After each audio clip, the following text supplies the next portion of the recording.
沢渡です。今日は絵を描く時間を増やす方法をお伝えします。絵を描きたいのになかなか描く時間が作れない。描こうと思ってもなんかやる気が出ない。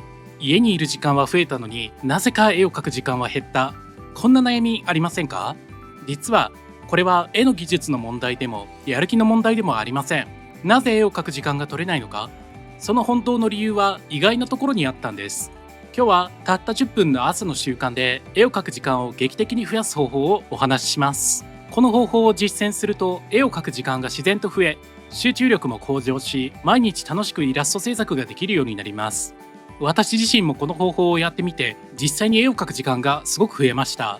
最初にいきなり結論を言うと、体力をつけることで絵を描く時間が増えるんです。でも体力をつけることと絵を描く時間が増えることってどう関係するのと思った方もいるでしょう。その疑問にお答えする前に、まず体力をつけることでどんな効果が得られるのかをお話しします。具体的にはこんなメリットがあります。体力をつけると集中力ややる気が高まり、長時間の作業が楽になります。それから掃除や片付けなどの日常の動作が楽になります。そうすると絵を描く環境を整えやすくなります。さらに朝運動するために外に出ると体内時計がリセットされ、夜の睡眠が深くなります。それでは次は体力をつけることと絵を描く時間が増えることとの関係をお話しします。もうなんとなく当たりがついているかもしれませんが、体力が増えると行動量が増えるから、結果として絵に取り組むことも楽になるということなんです。絵を描くという行為は机に座って行う細かい作業というイメージが強いですよね。でも実は絵を描くのはとても体力を使う作業なんです。なぜなら長時間の集中力が必要だからです。それから手先の神経を細かく使います。そして脳をフル回転させることもあります。脳も体の一部なので使いすぎると疲れてしまいます。つまり絵を描くには体力が必要なんです。ですが現代人は生活の中で体を動かす機会が少ないです。その結果心肺機能が弱くなってしまっています。心肺の働きが弱くなると体がだるくなり、何をするのも面倒になり、集中力も続かなくなります。だから体力が不足していると絵を描く時間が減ってしまうんです。ではどうすれば心肺機能を効率的に向上させられるのでしょうか。この答えを見つけたのはあるダイエット本を読んでいた時でした。その本にはこう書かれていました。ウォーキングを30分やっても消費カロリーはたったの120キロカロリー程度で、目玉焼き1個程度しかカロリーは消費されない。つまり有酸素運動そのもので痩せることはほとんど不可能ということだ。しかし有酸素運動が無意味というわけではない。有酸素運動を行うと心肺機能が強くなる。つまり血の巡りが良くなり、持久力がつき、行動量が増えるのだ。1日のカロリー消費の3割は日常的な動作によるもの。心肺機能の向上によって日常的な動作が楽になると自然と行動量が増え、結果として消費するカロリーが増えるのだ。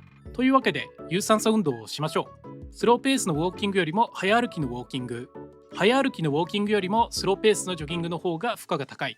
こんな感じで常に負荷を高めていくことが重要だ。ここまで読んでジョギングを行うと1日の行動量が自然と増えるということは、要するに絵を描く時間を増やすことにもつながるのではないかと気づいたんです。でもここで疑問に思いませんか？ジョギングなんて続けられるのか？運動嫌いの私でもできるのか？どんな方法でやってみればいいのか？実は私も運動が得意ではありません。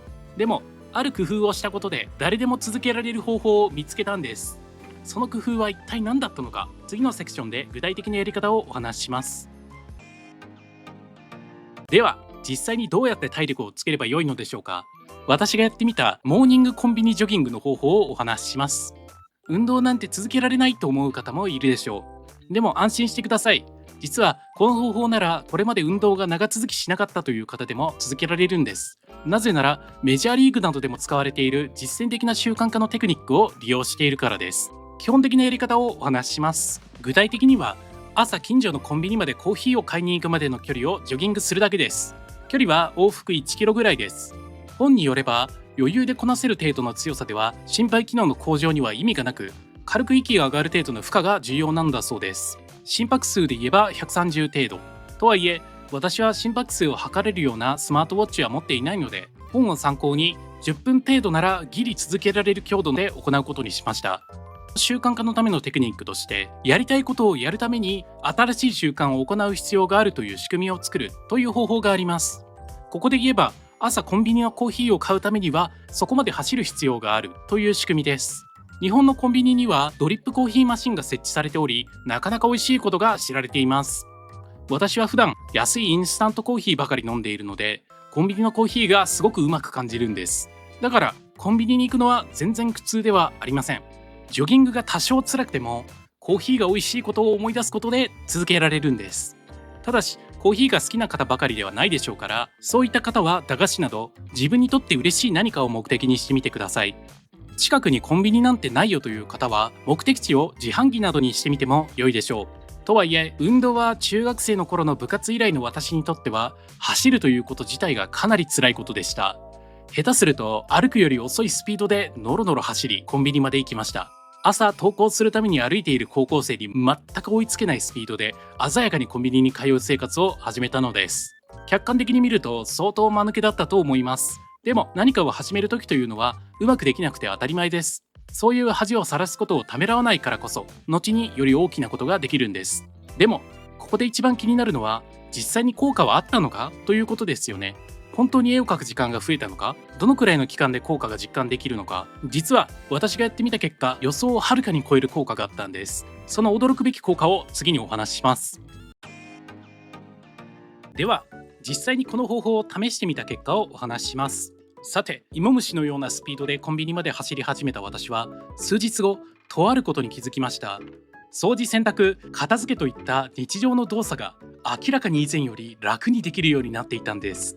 その結果、何週間もために貯めていた空き缶や空き瓶がさらっとゴミに出せたりして、気持ち的にもかなりスッキリしたんです。こんなに早く効果を実感するとは全く思っていませんでした。本に書かれていたように、心肺機能が強くなったことによって日常的な動作が楽になったのだと思います。これは頭の使い方の問題ではなく、単純に体が元気になったからでした。考え方やノウハウといったことばかり動画で紹介していますから、体の変化だけでパフォーマンスが変わったことが私にはとても新鮮でした。そして絵を描く余裕も自然と増えたのです。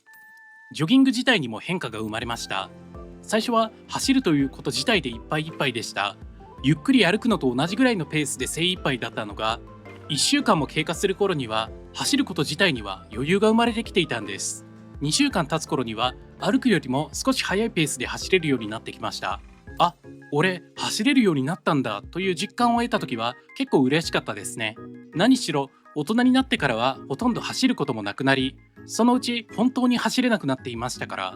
そして最初にお話ししたメリットが実際に実現しました。